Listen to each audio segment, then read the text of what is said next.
ஒரு வசனத்தை வாசிப்போம். லூக்கா 1ஆம் அதிகாரம் 44வது வசனத்திலிருந்து பாடிப்போம். இதோ நீ வாழ்த்தின சத்தம் என் காதுகளில் விழுந்தவுடனே என் வயிற்றிலுக்க பிள்ளை களிப்பாய் துள்ளிற்று. விசுவாசிக்கிறவளே பாக்கியவதி, கர்த்தராலே அவளுக்கு சொல்லப்பட்டவைகள் நிறைவேறும் என்றாள். அப்பொழுது மரியாள், கர்த்தரால் சொல்லப்பட்டது நிறைவேறும் என்றாள். ஹல்லேலூயா. இன்னைக்கு ஆண்டவர் நமக்கு சொன்னதை நிறைவேற்றுகிறவராக இருக்கிறார். ஹல்லேலூயா. அப்போ மரியாளுக்கு கர்த்தர் சொன்னதை அவன் என்ன செய்கிறா? ஷேர் பண்ணுறா. யார்கிட்ட? அன்னாள் கிட்ட ஷேர் பண்ணுறா, எலிசபெத்திட்ட ஷேர் பண்ணுறா. இப்போ அவன் சொல்கிறா, கர்த்தரால் சொல்லப்பட்டது என்ன செய்வது? நிச்சயமாக அது நிறைவேறியே தீரும். ஹல்லேலூயா. உங்களுக்கு தேவன் வாக்கு பண்ணது, உங்களுக்கு என்று சொன்ன எல்லாவற்றையும் அவர் நிறைவேற்ற வல்லவராய் இருக்கிறார். எல்லாருடைய கரங்களை உயர்த்தி ஸ்தோத்திரம் பண்ணுவோமா? சகலவற்றையும் நிறைவேற்றுகிறவர் நம்மோடு கூட இருக்கிறார். ஹல்லேலூயா. நிறைவேற்ற வல்லவர் என்னோடு கூட இருக்கிறார். நிறைவேற்ற வல்லவர் என்னோடு கூட இருக்கிறார். ஹல்லேலூயா, ஹல்லேலூயா. எஸ்ஐயா உமக்கு ஸ்தோத்திரம், ஸ்தோத்திரம், ஸ்தோத்திரம், ஸ்தோத்திரம். ஹல்லேலூயா, ஸ்தோத்திரம். அப்பொழுது மரியாள், என் ஆத்துமா கர்த்தரை மகிமைப்படுத்துகிறது. இந்த ஆத்துமா எப்போதுமே என்ன செய்யணும்? ஆண்டவரை மகிமைப்படுத்துகிற ஆத்மாவாக இருக்கணும். பல அவளுடைய சூழ்நிலை நார்மலான சூழ்நிலை அவளுக்கு இல்லை. அவளுடைய சூழ்நிலை ரொம்ப ரொம்ப கிரிட்டிக்கலான சூழ்நிலை. இப்போ என்னென்னா, அவளுக்கு திருமணத்துக்கு நியமிக்கப்பட்டிருக்கிறாள். அதுக்குள் தூதன் தோன்றி ஆவியானவர் உனக்கு ஒரு குழந்தை பிறக்க போகுது. திருமணத்துக்கு முன்பதாகவே ஒரு குழந்தை பிறந்தா எப்படி இருக்கும் பாருங்கள். ஆனால் அந்த கிரிட்டிக்கலான சுச்சுவேஷனில் கூட அவ சொல்கிறா, என் ஆத்துமா கர்த்தரை மகிமைப்படுத்துகிறது. ஹல்லேலூயா. எந்த சூழ்நிலைகள் வந்தாலும் நம்ம கர்த்தரை மகிமைப்படுத்தி துதிப்பதில் நம்ம சோர்ந்து போகவே கூடாது. ஹல்லேலூயா. அதை யோபு பற்றி சொல்லப்பட்டிருக்குது. அவன் எல்லா நேரங்களிலும் அவனுடைய எல்லா சூழ்நிலையும் அவன் என்ன செய்யலை? அவன் எந்த பாவமும் அவன் செய்யவே இல்லை. அவன் நாவினால எந்த பாவமும் செய்யலை. அவன் கர்த்தரை என்ன பண்ணாமல் கர்த்தருக்கு ஸ்தோத்திரம் செலுத்தினான். அப்போ இன்றைக்கி நம்முடைய இருதயம், நம்முடைய ஆத்துமா எப்பொழுதுமே கர்த்தரை மகிமைப்படுத்தி கொண்டே இருக்கணும். அப்படி 2 கரங்களை உயர்த்தி சொல்லி ஜோமுனும், ஆண்டவரே என் ஆத்துமா கர்த்தரை எப்போதுமே மகிமைப்படுத்தி கொண்டே இருக்கணும் ஆண்டவரே. ஹல்லேலூயா. இந்த ஆத்மாவுக்குள்ளே எப்பொழுதுமே அந்த தேவனை உயர்த்தி துதித்து மகிமைப்படுத்துகிற அந்த ஆவினாலே நிரப்புவீராக. சூழ்நிலைகள் மாறலாம். ஹல்லேலூயா. மனசு மாறலாம், நேரங்கள் மாறலாம், ஒவ்வொரு காரியங்கள் நமக்கு வேறு விதமாய் கூட சில இடத்துல காணப்படலாம். ஆனால் தேவனை மகிமைப்படுத்துகிற சந்ததியாக தேவன் எங்களை ஆசீர்வதிப்பீராக. எங்களுக்குள்ள அந்த ஆவியின் நிறைவை கர்த்தர் தரும்படியாக நீங்கள் செபிக்கிறோம் ஆண்டவரே. சோதரம், சோதரம், சோதரம், சோதரம், சோதரம், சோதரம். ஹல்லேலூயா. என் ஆவி என் இரட்சகராகி தேவனுக்குள் என்ன செய்தாம்? களி கூறுகிறது. அப்போ நம்முடைய ஆத்மா மட்டும் மகிமைப்படுத்தினா போதாது. என் ஸ்பிரிட், என்னுடைய ஆவி என்ன செய்யணும்? எப்போதுமே ஆண்டுக்குள்ளே ஒரு களி கூறுதல் இருந்துக்கிட்டே இருக்கணும். ஹல்லேலூயா. இல்லைனா என்னாச்சு என்ன அது நம்மளை பார்த்தீங்கன்னா பெருமூச்சு விடுவாங்கன்னு சொல்லியிருக்கல. என்ன அந்த பெருமூச்சு விடும்போதே என்னத்தை போங்கப்பா அப்படிங்கிற மாதிரி இருக்கும். ஆனால் இங்கே அந்த ஆவினால் வருகிற அந்த களி கூறுதல். ஹல்லேலூயா. கர்த்தர் இம்மட்டுமாய் நடத்தினார், இனியும் நடத்த வல்லவராய் இருக்கிறார். எல்லா நேரங்களிலும் நான் மனம் தளர்ந்து போகாதபடிக்கு இந்த ஆவி நிறைவை கர்த்தர் எனக்கு தருவாராக. சொல்லி ஸ்தோத்திரம் பண்ணி ஜெபம்னுங்க. ஆண்டவரே ஸ்தோத்திரம். என் ஆவி என் இரட்சகராகிய தேவனுக்குள் களி கூறுகிறது. ஹல்லேலூயா, ஹல்லேலூயா. களிகூற பண்ணுகிறவரே உமக்கு ஸ்தோத்திரம் ஆண்டவரே. எங்களை களிகூற பண்ணுகிறவரே உமக்கு ஸ்தோத்திரம் ஐயா. எங்களுடைய ஆவியில் ஒரு கலிகூறுதல் வரட்டும் ஆண்டவரே. எங்கள் ஆவியில் ஒரு கலிகூறுதல் வரட்டும் ஐயா. எங்கள் ஆவிக்குள்ள ஒரு நல்ல ஒரு கலிகூறுதலை தருவீராக ராஜா. ஹல்லேலூயா, ஹல்லேலூயா, ஹல்லேலூயா. இயேசுவின் நாமத்தினாலே, இயேசுவின் நாமத்தினாலே எங்கள் ஆவியில் கபடம் வந்துடக்கூடாது. எங்கள் ஆவியில் கள்ளம் வந்துடக்கூடாது. எங்கள் ஆவியில் விரக்தி வந்துடக்கூடாது. ஹல்லேலூயா, ஹல்லேலூயா. ஆவில பெருமை வந்துடக்கூடாது. ஆவில எங்களுக்கு ஒரு எளிமையையும் தேவன் தரும்படியாக நீங்கள் செபிக்கிறோம் ஆண்டவரே. ஸ்தோத்திரம், ஸ்தோத்திரம், ஸ்தோத்திரம், ஸ்தோத்திரம் ஆண்டவரே. அவர் தம்முடைய அடிமையின் தாழ்மையை நோக்கி பார்த்தார். இதோ இது முதல் எல்லா சந்ததிகளும் என்னை பாக்கியவதி என்பார்கள். அல்லேலூயா. இது அடிமையின் தாழ்மை என்ன செய்கிறாரா நோக்கி பார்க்க. இப்போ நம்முடைய அந்த அடிமைனா யாருன்னு ஆண்டதுக்கு அடிமை, அதுதான் மீனிங். அதுக்கு அடிமைனா எங்கேயோ அடிமையாக இருந்தால் அப்படி கிடையாது. இந்த ஒரு அடிமையாய் நான் உங்களுக்கு இருக்கிறேன், என்னுடைய தாழ்மையை நோக்கி பார்க்கிறவராய் இருக்கிறார். அல்லேலூயா. இன்னைக்கு நம்ம ஆண்டவருக்கு அடிமையாக ஒப்பு கொடுத்துருக்கிற நமக்குள்ளே என்ன இருக்கணும்?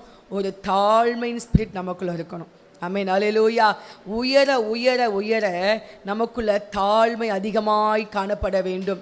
எந்த அளவுக்கு நீங்கள் ஆண்டவருக்குள்ளே வளருறீங்களோ, எந்த அளவுக்கு நீங்கள் ஆண்டவருக்குள்ளே உயருறீங்களோ, அந்த அளவுக்கு ஒரு தாழ்மை என்ன செய்யணும்? நமக்குள்ளே உண்டாகணும். ஹல்லேலூயா. நம்ம அதான் பவுல் சொல்கிறாரு, முதல் சொல்கிறாரு, அவர் வளர வளர சொல்கிறாரு, நான் பாவிகளின் பிரதான பாவியாக இருக்கிறேன்னு சொல்கிறாரு. அப்படி தானே?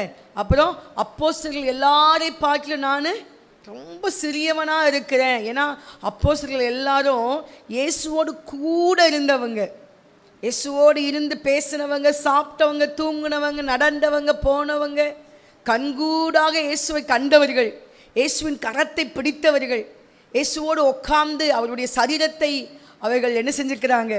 தொட்டுலாம் பார்த்துருக்கிறாங்க. அந்த அளவுக்கு இயேசுவோடு இருந்த பாக்கியத்தை அப்போஸ்தலர்கள் சீஷர்கள் பெற்றாங்க. ஆனால் பவுல் என்ன செய்யலை? இயேசு மரித்ததுக்கு அப்புறம் தான் பவுல் இயேசுவை நம்புகிறான். அதெல்லாம் சொல்கிறேன். அதனால தான் சொல்கிறேன், நான் பிரதான அப்போஸ்தலன் கிடையாது, நான் எல்லாரையும் பார்க்க நான் யாராக இருக்கிறேன்? நான் சிறியவராக இருக்கிறேன். அல்லேலூயா. அப்போ நம்ம வளர வளர நமக்குள்ளே என்ன வரணும்? பெரிய பெரிய ஊழியக்காரங்க பாருங்களா, அவங்க பேசும்போது அவங்களுடைய அந்த அந்த வேர்டே குவாலிட்டியாக இருக்கும். ரொம்ப சாஃப்டாக பேச ஆரம்பிப்பாங்க. ரொம்ப ஆச்சரியமாக இருக்கும். இவ்வளோ பெரிய ஊழியக்காரங்க அப்படி தாழ்மையாக பேசுவாங்க. நிறைவானவங்க எப்போவுமே எப்படி இருக்கிறாங்க? ரொம்ப ஹம்பிளாக இருக்கிறாங்க.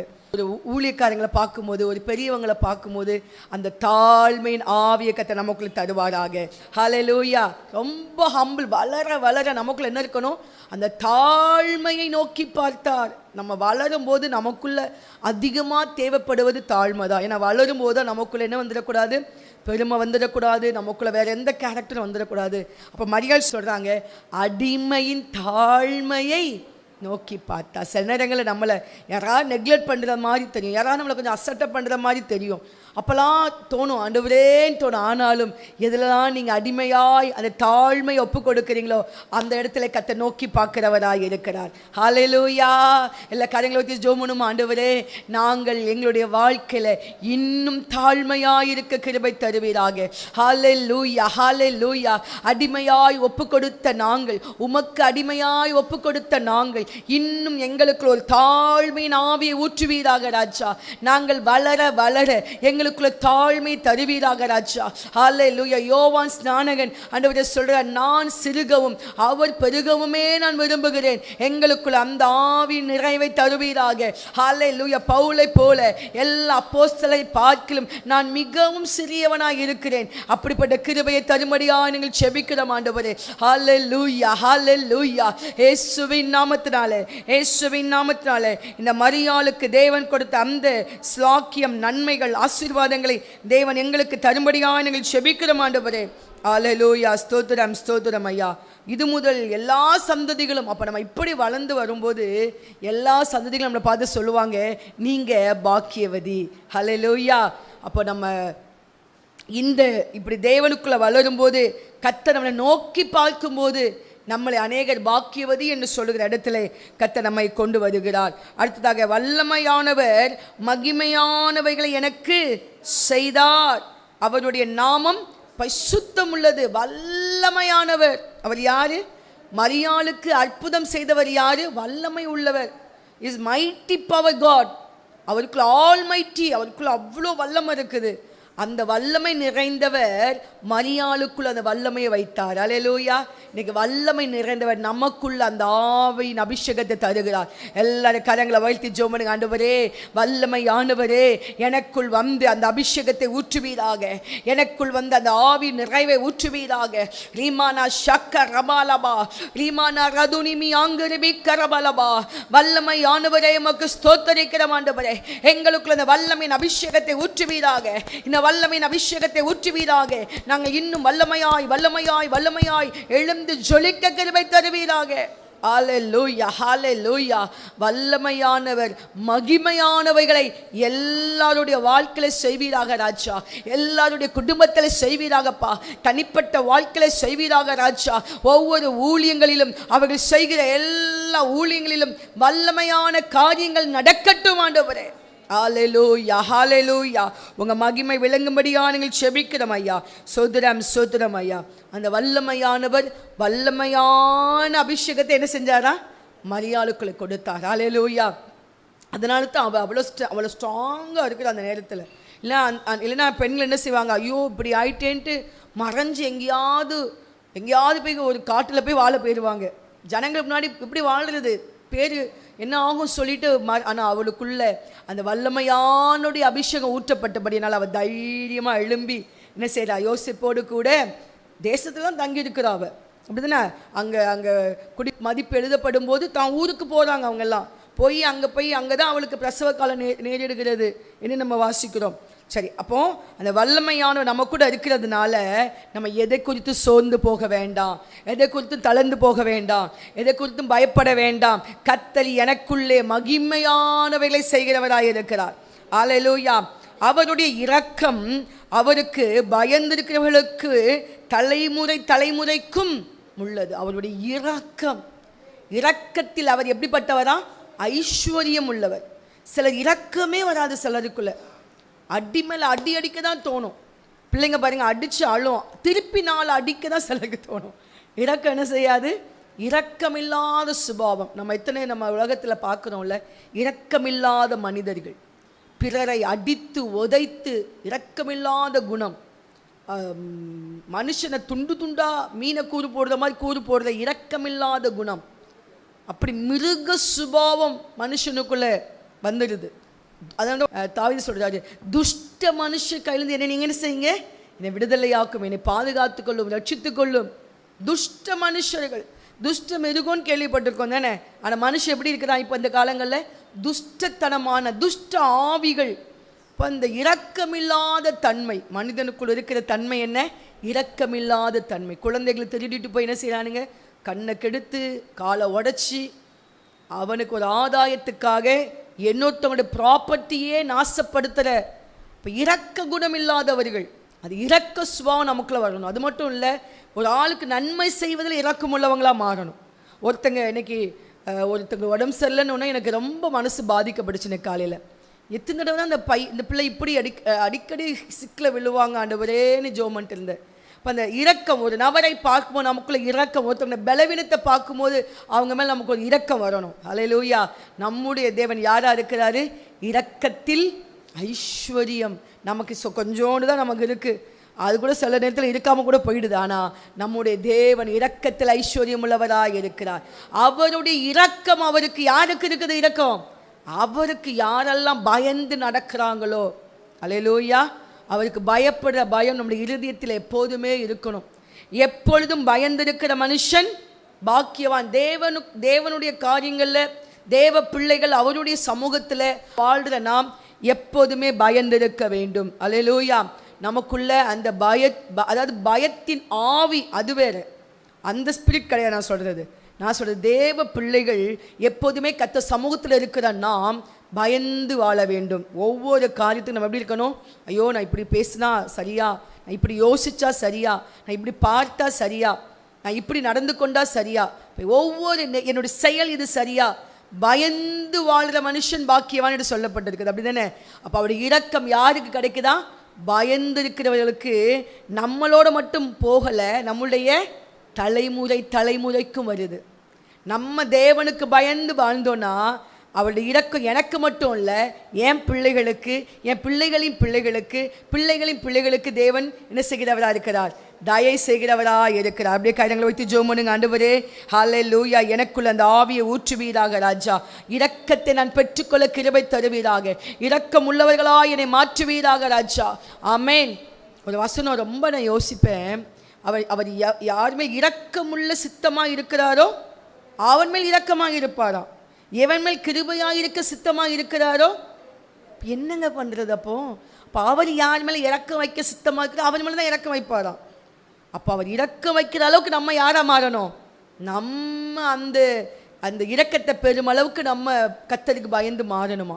இப்போ அவளுக்கு சித்தம் நம்மளை பார்த்த உடனே நம்மக்கிட்ட என்ன கிடைக்கணும், அவளுடைய இரக்கம் வந்துடணும். இப்போ அங்கே சிலது கொஞ்சம் ஏதாவது அட்டகாசம் பண்ணால் கூட அது மேலே ஒரு இறக்குறாங்க. சில வந்து என் பிள்ளை அப்படி பண்ணுறான், கஷ்டமாக இப்படி பண்ணுறேன் அப்படின்னு நம்மளை பார்த்து அந்த பிள்ளைங்களை பார்த்தா நான் திட்டவே மாட்டேன்.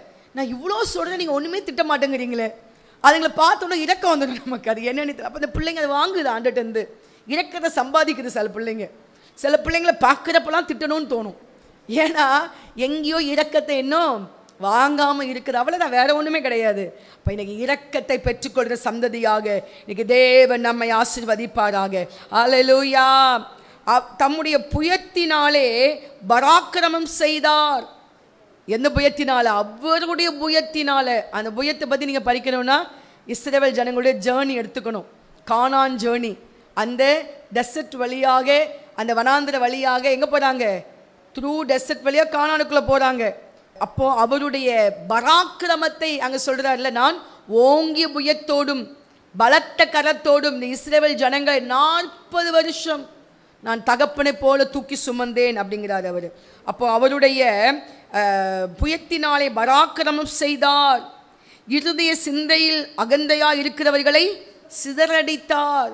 இருதய சிந்தையில் அகந்தை, நமக்குள்ள அந்த அகந்தையான சிந்தைகள் சில வெளியே அகந்தையாக காமிக்க மாட்டாங்க, உள்ள என்ன செய்யும்? உள்ள அகந்தை இருக்கும். வெளியே பார்த்தா இல்லை பாஸ்டர்மா, இல்லைம்மா, இல்லை சிஸ்டர், ஆனால் உள்ள எப்படி இருக்கும்? நான் அப்படி தான் இருப்பேன் அப்படின்னு உள்ள எப்படி இருப்பாங்க? அப்படியே ஸ்ட்ராங்காக அகந்தையாக இருப்பாங்க. அல்லேலூயா. அதை தான் தெளிவாக சொல்லு, இருதய சிந்தையில் அகந்தை உள்ளவர்கள் என்ன செய்வார் ஆண்டவர்? அப்போ இன்னைக்கு நமக்குள்ள இருதயத்தில் என்ன இருக்கக்கூடாது? அகந்தையான சிந்தை இருக்கக்கூடாது. ஹல்லேலூயா. எதை குறித்ததான அகந்தை நமக்குள்ள வந்துடக்கூடாது. தம்முடைய புயத்தினாலே அவர் பராக்கிரமம் செய்தார். ஹல்லேலூயா. கரங்களை வைத்து ஜெபம் பண்ணுங்க. நம்முடைய குடும்பங்களில், நம்முடைய வாழ்க்கையில், தனிப்பட்ட வாழ்க்கையில், நம்முடைய ஊழியங்களில் எல்லாத்துலேயுமே அவருடைய புயம் பராக்கிரமம் செய்யணும். ஹல்லேலூயா. நம்ம வெத்து வெட்டு தான், நம்மக்கிட்ட ஒன்றும் கிடையாது. நம்ம போனால் ஒரு மாற்றம் வராது, ஒரு ஆத்மா ரட்சிக்கப்படாது. ஆனால் கர்த்தர் நம்ம கூட வந்துட்டா போதும். அவருடைய பராக்கிரமம் நமக்கு உண்டு. அவருடைய புயம் நமக்கு பராக்கிரமத்தை கொண்டு வரும். ஹல்லேலூயா. அங்கே தேவனுடைய வல்லமை வெளிப்படும், தேவனுடைய அற்புத அடையாளங்கள் வெளிப்படும், தேவனுடைய அபிஷேகம் வெளிப்படும். ஹல்லேலூயா, ஹல்லேலூயா. இயேசுவின் நாமத்தினாலே, இயேசுவின் நாமத்தினாலே ஹல்லேலூயா. நமக்கு ஸ்தோத்திரம், ஸ்தோத்திரம், ஸ்தோத்திரம். எங்களை அப்படியாக ஆசீர்வதிப்பீராக ராஜா.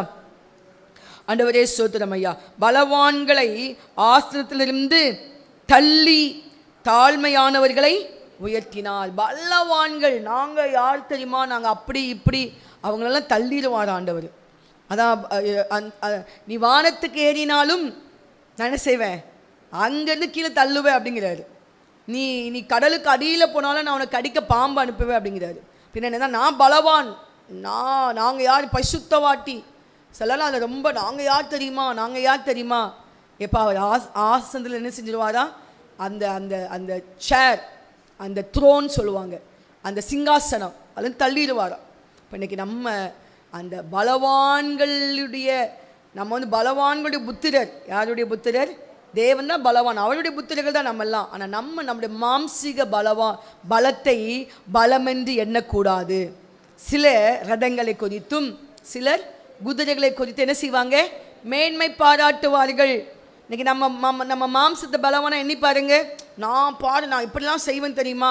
அவ்வளோதான், ஒரு தலைவலி வரும், ஒரு காய்ச்சல் வரும், ஃப்ளாட்டு, எழும்பவே முடியாது. ஆனால் பலன், நான் அடிக்கடி சொல்லுவேன், பலன் நம்முடைய சரீரத்தில் இல்லை, பலன் தேவன்கிட்ட இருக்குது. ஹல்லேலூயா. ஏன்னா சரீரத்தை பார்த்தா நம்ம எழும்பி நடக்கவே முடியாது, படுத்த படுக்கையாக தான் இருக்கணும் சரீர பலவீனத்தை பார்த்தா. ஆனால் என்னை பலப்படுத்துகிற கிறிஸ்து எனக்குள்ள இருக்கிறபடினால நான் பலவானாக இருக்கிறேன். ஹல்லேலூயா. சொல்லி ஜோமனுங்க பார்க்கலாம். நான் பலவானாக இருக்கிறேன். என்னை பலப்படுத்துகிற கிறிஸ்து என்னோடு இருக்கிறபடினால் அவர் எனக்குள் பலனாக இருக்கிறார். ஹல்லேலூயா. நல்ல பலவான்கள் மேன்மை பாராட்டினா நீங்கள் கவலைப்படாதுங்க. யாராவது ரொம்ப நீங்கள் ஐயோ அவங்க ரொம்ப பலவான், பணத்தில் பலவான், படிப்பில் பலவான், அவங்க சொத்துக்களில் பலவான், அவங்களுடைய வேலையில் பலவான், சரீரத்தில் பலவான், கவலைப்படாதுங்க. அதை விட பலவீனமான எனக்குள்ளே கர்த்தருடைய பலன் இருக்கிறது. ஹல்லேலூயா. அவர் என்னை பலவானாய் வைத்திருக்கிறார். தாழ்மையானவர்களை அவர் உயர்த்துகிறார். நமக்குள்ள எப்போதுமே என்ன ஸ்பிரிட் இருக்குன்னு சொன்னேன், அந்த தாழ்மை. அது சும்மா நம்ம ஜெபிக்கிறதுனால மட்டும் வராது. ஒவ்வொரு சூழ்நிலைகள் வரும்போதும் நம்மை அதை கடைப்பிடிக்க கர்த்தர் கிருபை தருவாராக. ஹல்லேலூயா. ஆண்டவரே, எங்களுக்கு அந்த கிருபையை ஊற்றுவீராக ராஜா. ஆண்டவரே, எங்களுக்குள்ள அந்த உம்முடைய பலனை ஊற்றுவீராக. தாழ்மையான உயர்த்தினீரே ஆண்டவரே. ஐயா ஸ்தோத்திரம் ஐயா. நாங்கள் எங்களை தாழ்த்துகிறோம் ஐயா, உங்க சமூகத்திலே தாழ்த்துகிறோம் ஐயா. எங்களை மேன்மை பாராட்ட எங்களிடத்தில் ஒன்றுமில்லை ஆண்டவரே. நீர் பலன் கொடுக்கலன்னா நாங்கள் ஒன்றுமே செய்ய முடியாது ஆண்டவரே. நீர் எங்களுக்கு பலனாய் வருவீராக ராஜா. ஆண்டவரே உமக்கு ஸ்தோத்திரம் ஸ்தோத்திரம். தாழ்மையானவர்களை உயர்த்தினார், பசி உள்ளவர்களை நன்மையினால் நிரப்பி ஐஸ்வர்யம் உள்ளவர்களை என்ன செஞ்சாராம், வெறுமையாய் அனுப்பிவிட்டார். பசியா இருக்கிறவங்களை என்ன செய்ய போறார் ஆண்டவர், நன்மையினால நிரப்ப போகிறார். ஹல்லேலூயா. ஆண்டவர் நமக்கு நல்ல ஆகாரத்தை தருவார். சொல்லுங்க எல்லாரும், பெஸ்ட் சாப்பாடு சொல்லுங்க. நல்ல பெஸ்ட் சாப்பாடு அது தருவார். நம்ம அந்த பசியுள்ள, அது எப்படி பசியா இருக்கிறவங்க ஆண்டு என்ன பசி இருக்கணுமா, நீதியின் மேல் பசித்தாக நமக்கு இருக்கணும். என்ன வெறும் வயிற்று பசியிலே வாழக்கூடாது வாழ்க்கை. கர்த்தருக்காக நீதி செய்யணும், கர்த்தருக்காக ஏதாவது செயல்படணும், கர்த்தருக்காக வாழணும். வைராக்கியம், இந்த நீதி மேலே பசித்தாகத்தோடு இருந்தீங்கன்னா கர்த்தர் நம்மை நன்மையினால் நிரப்புவார். நன்மையினால் உன் வாயை திருப்தியாக்கி, அப்போ அந்த நன்மையின் ஆசீர்வாதங்களை கொடுப்பார். ஐஸ்வர்யம் உள்ளவர்கள் அவங்க தன்னுடைய ஐஸ்வர்யத்தினால மேன்மை பாராட்டலாம், ஆனால் அவர்கள் என்ன செய்வாரா, வெறுமையாய் அனுப்பிவிடுவார். சிலருக்கு பாங்க எங்கேருந்து தான் நன்மை வருதுன்னே தெரியாது. எங்கே போனாலும் ஏதாவது ஒரு 2 நன்மை வந்துக்கிட்டே இருக்கும் அவங்களுக்கு. அது என்ன, கர்த்தரால் கொடுக்கிற கிருபை. அல்லேலூயா. கை வைத்து ஜெபம் ஆண்டவரே, எங்களுக்கு நன்மையினால் எங்களை நிரப்புங்கப்பா. அப்படியே கரங்களை வைத்து ஜெபம் ஆண்டவரே, எங்களை நன்மையினால் நிரப்புங்கப்பா, நன்மையினால் நிரப்புங்கப்பா. எங்களுடைய வாயை நன்மையினால் நிரப்புங்க, எங்கள் சரீரத்தை நன்மையால் நிரப்புங்க, எங்கள் குடும்பத்தில் கணவன் பிள்ளைகள் மனைவி எல்லாரையும் நன்மையினால் நிரப்புங்க.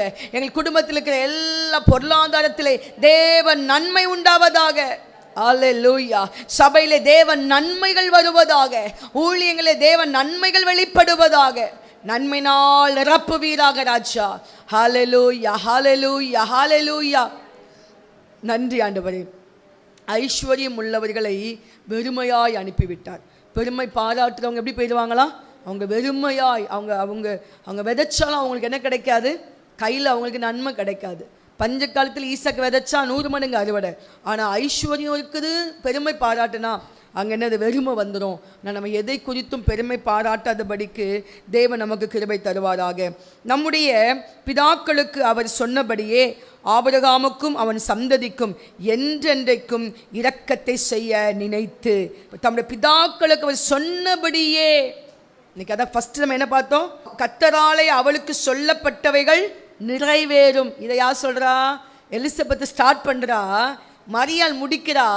நம்முடைய பிதாக்களுக்கு அவர் சொன்னபடியே. அல்லேலூயா. ஏன்னா ஆரம்பத்திலே சொல்லிட்டாரு, ஆதியாகமத்திலே சொல்லிட்டாரு, ஸ்திரீயின் வித்து என்ன செய்யும், பிசாசின் தலையே நசுக்கும். ஆரம்பத்திலே சொல்லிட்டார் அவர். பிதாக்களுக்கு அவர் சொன்னபடியே ஆபிரகாமுக்கும் அவன் சந்ததிக்கும் என்றென்றைக்கும் இரக்கம் செய்கிறவராய் இருக்கிறார். அல்லேலூயா. ஒரு தகப்பன் நிமித்தம், ஒரு ஆபிரகாம் நிமித்தம், எவ்வளோ ஒரு கிரேசியஸ் பாருங்க. ஒரு ஆபிரகாம் நிமித்தம் சந்ததிக்கு ஆசீர்வாதம். இப்போ ஒரு நபர், நீங்கள் தான் இப்போ இந்த முதல் தலைமுறையாக ரட்சிக்கப்பட்டு வந்திருக்கீங்களா, நீங்கள் தான் ரொம்ப முக்கியம். அல்லேலூயா. இப்போ எங்களை நாங்கள் 2ஆம் தலைமுறை, எங்கள் அம்மா அப்பா ரட்சிக்கப்பட்டாங்க, நாங்கள் 2ஆம் தலைமுறை, எங்கள் பிள்ளைங்க 3ஆம் தலைமுறை. ஊழியத்தில் நாங்கள் முதல் தலைமுறை, பிள்ளைங்க 2ஆம் தலைமுறை. சிலர் இப்போ தான் நீங்கள் முதல் தலைமுறையாக ரட்சிக்கப்பட்டு இருப்பீங்க. அல்லேலூயா. நீங்கள் தான் ரொம்ப முக்கியம், நீங்கள் ரொம்ப முக்கியமாக இருக்கணும். ஏன்னா நீங்கள் தான் ஒரு ஆபிரகாம், நீங்கள் தான் என்ன செய்யணும், நீங்கள் தான் பிதாக்கள். உங்கள் சந்ததிக்கு நீங்கள் தான் யார், நீங்கள் தான் உங்கள் சந்ததிக்கு பிதாக்கள். அப்போ நீங்கள் தேவன்கிட்ட இந்த இரக்கத்தை பெற்றுக்கொள்வதில் அவ்வளோ கவனமாக இருக்கணும். அல்லேலூயா. இந்த 2ஆம் சந்ததி பாருங்க, ரட்சிக்கப்பட்ட பிள்ளைங்களுடைய பேரண்ட்ஸோட பிள்ளைங்க அதுங்க கொஞ்சம் அப்படி இப்படி இருந்தாலும் எப்படியும் ஆண்ட தட்டி கிட்டி அதுங்க லைஃப்பை ஒரு கொஞ்சமாக ஸ்ட்ரென்தன் பண்ணிடுவாங்க. ஏன்னா இந்த தாய் தகப்பனுடைய அந்த ஜபத்தினால. ஆனால் முதல் தலைமுறையாக இருக்கிற நாம், சரியா, நாங்கள் ஊழியத்தில் அப்படி தான், முதல் தலைமுறை ஊழியத்தில். 2ஆம் தலைமுறை அது உள்ளவங்களாம் எப்படி இல்லாமல் டக்கு டக்குன்னு அவங்களுக்கு சட்டு நடந்துடும். எங்களுக்கு ரொம்ப ஆச்சரியமாக இருக்கும். அவங்களுக்கு எல்லாமே ஈஸியாக கைக்கூடி வந்துடும். அவங்க கொஞ்சம் தான் போராடுவாங்க, ஆனால் ரொம்ப அவங்களுக்கு டக்குனு ஈஸியாக கைக்கூடி வரும். இப்போ நமக்குலாம் வராதா? அப்படி கிடையாது. நம்ம இன்னும் கொஞ்சம் கிரயம் செலுத்தணும். ஹல்லேலூயா. முதல் தலைமுறைகள் இன்னும் அதிகமாக கர்த்தருக்காக கிரயம் செலுத்தணும். ஆமென். நான் சொல்றதுமே புரியுது? ஹல்லேலூயா. அதனால முதல் தலைமுறை தான் ஆபிரகாம். ஊழியத்தில் முதல் தலைமுறையா, விசுவாசியில் முதல் தலைமுறையா நீங்கள் தான் ஆபிரகாம். நீங்கள் நின்று அந்த சந்ததிக்காக கட்டணும். இப்போ உங்கள் தியாகம் அதிகமாக இருக்கணும், உங்கள் செயல்பாடு அதிகமாக இருக்கணும், உங்கள் ஜெபம் அதிகமாக இருக்கணும், உங்களுடைய வேதத்தினுடைய அர்ப்பணிப்பு அதிகமாக இருக்கணும், நீங்கள் தேவன்கிட்ட இரக்கம் வாங்குவது அதிகமாக இருக்கணும். அல்லேலூயா. அப்படி அந்த இரக்கத்தை மட்டும் வாங்கிட்டோன்னா நம்ம சந்ததி அதில் நிற்கும். தாவீது இரக்கம் வாங்கினா தாவீது நிமித்தம் என்று சொல்லப்பட்டிருக்குது. அந்த யார்? யூதா கோத்திரமும் பெஞ்சமின் ரெண்டும் தான் இருக்கிறாங்க. ஆனால் அதை பெஞ்சமின் சொல்லுவாங்க, யூதா தான் சொல்லுவாங்க. அதிகமாக யூதா கோத்திரத்தை தான் சொல்லுவாங்க அங்கே. அல்லேலூயா. அந்த கோத்திரம் தான். மீதி எல்லாருமே தனியாக பிரிஞ்சுட்டாங்க. பாருங்கள், 10 தனியாக போயிடுச்சு, யூதா மட்டும் தனியாக நிற்குது. இப்போ யோசிச்சு பாருங்க. அப்போ தன்னந்தனியாக இருந்தாலும் கர்த்தர் அந்த ஒரு கோத்திரத்தை பிரகாசிக்க பண்ணி இந்த காலம் வரைக்கும் அந்த யூதா கோத்திரம் இன்னும் பிரகாசித்து கொண்டே தான் இருக்குது. ஹல்லேலூயா. ஒரு ஒரு ஒரு தகப்பனாகிய ஆபிரகாமின் நிமித்தம், ஒரு தகப்பனாகிய தாவீது நிமித்தம். சரியா? அப்போ தகப்பன் எவ்வளோ முக்கியம் பாருங்க. தகப்பனுக்குள்ள தாய் இருக்கிறாங்க. இப்போ இன்னைக்கு முதல் தலைமுறையாக ரட்சிக்கப்பட்ட நாம் ஆபிரகாம் சந்ததியாக எழும்பணும். ஹல்லேலூயா, ஹல்லேலூயா. ஆபிரகாம் சந்ததியாக நீங்கள் எழும்புனீங்கன்னா கர்த்தர் அந்த சந்ததிக்கு இரக்கம் செய்கிறவராய் இருக்கிறார். ஆமாம், இரக்கம் செய்ய நினைத்து தம்முடைய தாசனாகிய இஸ்ரவேலை ஆதரித்தார். இன்னைக்கு நம்ம எல்லாருக்கும் ஒரு ஆதரவு கோல் நீட்டப்படுகிறது. எப்படி எஸ்தருக்கு ஒரு ஆதரவு கோல் நீட்டப்பட்டதோ அதே போல இன்றைக்கு நமக்கு ஒரு ஆதரவு கோலை கர்த்தர் நீட்டுகிறார். பிடித்து கொள்ளுகிறீங்களா? பிடித்து கொள்ளுங்க. ஏசப்பா, எங்களுக்காக நீட்டப்படுகிற அந்த ஆதரவு கோலுக்காக நன்றி. ஜோமனுங்க, ஜோமனுங்க, ஜோமனுங்க. ஹல்லேலூயா. ஆண்டவரே ஸ்தோத்திரம் ஐயா. எங்களுக்காக நீட்டப்படுகிற இந்த ஆதரவு கோலுக்காக நன்றி. இந்த ஆதரவுக்காக நன்றி ஆண்டவரே. எங்களுக்கு வேற ஒன்று எங்களுக்கு தெரியலப்பா. உங்க ஆதரவு கோலை நாங்கள் பிடித்துக் கொள்கிறோம். உங்க ஆதரவு கோலை பிடித்துக் கொள்கிறோம் ஆண்டவரே. ஹல்லேலூயா, ஹல்லேலூயா. ஆபிரகாமை போல எங்களை எழும்ப பண்ணுங்க ஆண்டவரே. ஹல்லேலூயா. அந்த சந்ததியா எங்களை எழும்ப பண்ணுங்கப்பா ஆண்டவரே. இரக்கமுள்ள இரக்கத்தை பெற்ற சந்ததியா எங்களை எழும்ப பண்ணுங்கப்பா. எங்களுக்குள்ள எந்த குறைகள் இருந்தாலும், குற்றங்கள் இருந்தாலும், பிழைகள் இருந்தாலும், பாவங்கள் இருந்தாலும் ஆண்டவரே ஸ்தோத்திரிக்கிறோம் ஐயா. எங்களை விட்டு அதெல்லாம் எடுத்து போடுங்க ராஜா. ஹல்லேலூயா, ஹல்லேலூயா. இருதய அகந்தைகள் மாறணுமே ஆண்டவரே. இருதய சிந்தைகள் மாறணுமே ஆண்டவரே. ஐயா ஸ்தோத்திரம். நாங்கள் தேவனுக்கு பயந்து உடைய வழிகளை நடக்க எங்களுக்கு கிருபை தருவீராக ராஜா. ஆண்டவரே உமக்கு ஸ்தோத்திரம், ஸ்தோத்திரம், ஸ்தோத்திரம் ஐயா. அந்த மரியாளை பாக்கியவதியாக ஆசீர்வதித்தீங்களே ஆண்டவரே. இந்த ஜெபத்தில் இருக்கிற எல்லாரையும் பாக்கியவதிகளாக, பாக்கியவான்களாக நீர் ஆசீர்வதிக்கும்படி நாங்கள் ஜெபிக்கிறோம் ஐயா. எங்களை தாழ்த்து அர்ப்பணிக்கிற மகிமைப்படுங்க, ஆளுகை செய்யுங்க. இயேசுவின் நாமத்தில் ஜெபிக்கிறோம் எங்கள் நல்ல பிதாவே. Rock city AG church service timing Sunday morning 5 a.m., 7 a.m., 9 a.m. and 11 a.m. Evening 6:30 p.m. Branch Church AG Blessing Center. Sunday morning service 9 a.m. Near Ariyamangalam EB Office Street, Thidir Nagar Road. Our address AM Plaza, number 8/1, second floor, opposite Sidambaram Mahal, Trichy 620002. Cell phone 99 7 660 7364.